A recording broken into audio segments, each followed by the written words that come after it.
yung restaurant ko, I managed to open 100 branches. And then this time around, I plan to open 99 resort. Wow! By when?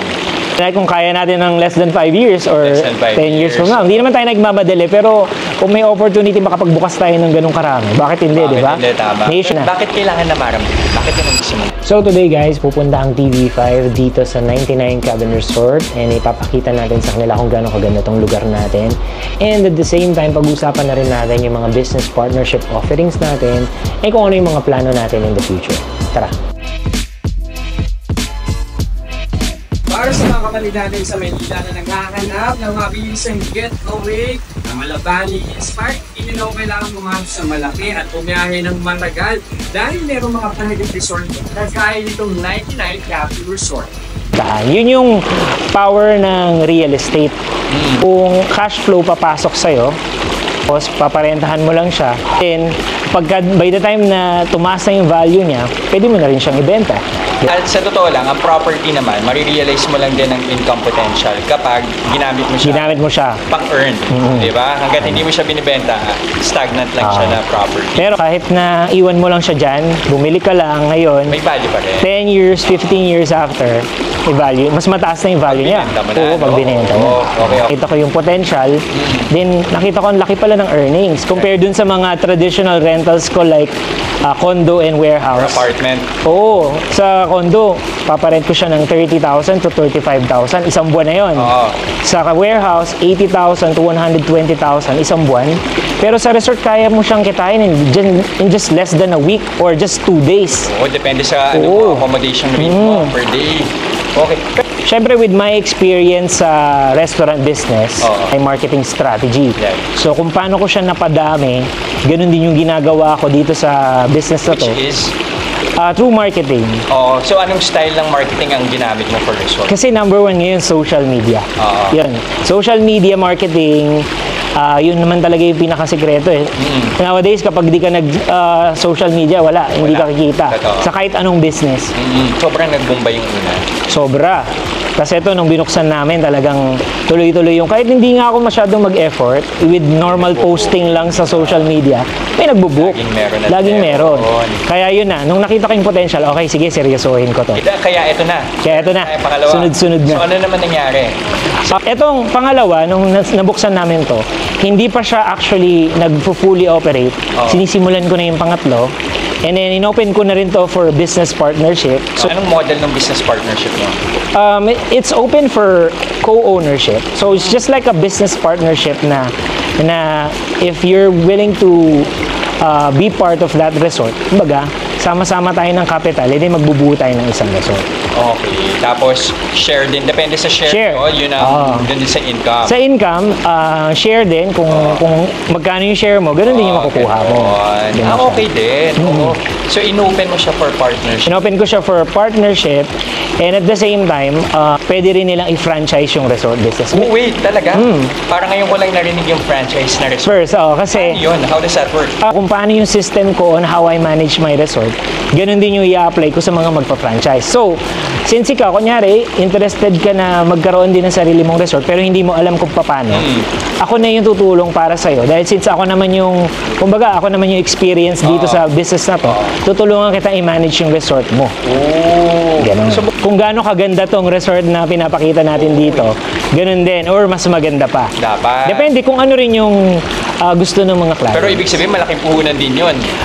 Kasi pag malaki puhunan mo, malaki din returns. Diba? Ganun naman yun eh. Pero if you don't have enough capital, pwede ka makipag-partner with our partnership program sa mga ibang resort na tinatayo natin na hindi mo kailangan gumastos ng sobrang laki na milyon-milyon.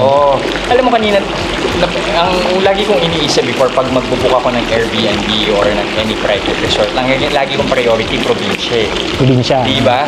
Parang minsan iniisip ko, talaga ba, mayroong magbubook ng Airbnb sa Metro Manila, lalo kung taga Maynila ka. Hindi mo, ano ba yung naging mindset mo? Nagtatayo mo ito na within Metro Manila yung branches mo? Kasi lahat ng ginagawa ko is based on my experience. Kasi pag nagnegosyo ka, lagi mong iisipin as a consumer, ano ba yung gusto mo?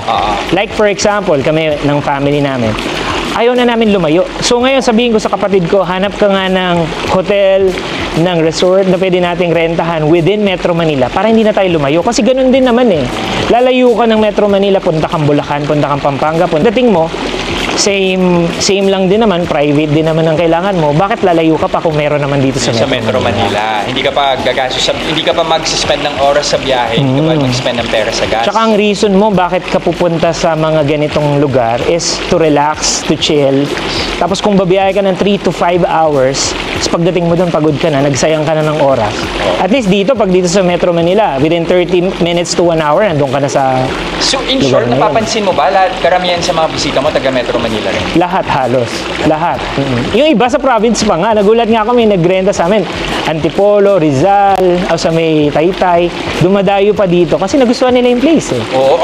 Sino kadalasan ng mga bisita na pumupunta? Like ano yung demographics nila? Kadalasan ito, number 1, team building. As in, siguro I think 50% na nagbubuk sa amin, team building. Ng mga bangko. Tipid pa sa kanila, no? Totoo, kasi unang-una, maghahati-hati sila ng building, ano pa? Family. Tsaka magtotropa. Mga gusto nila mag-bonding, reunion, birthday. Oo. Ngayon, meron na kayong 3, meron upcoming 4, na pang-apat. Pero what else is on the horizon for 99? Kasi sa... Bakit pala 99? 99 is the number of the street.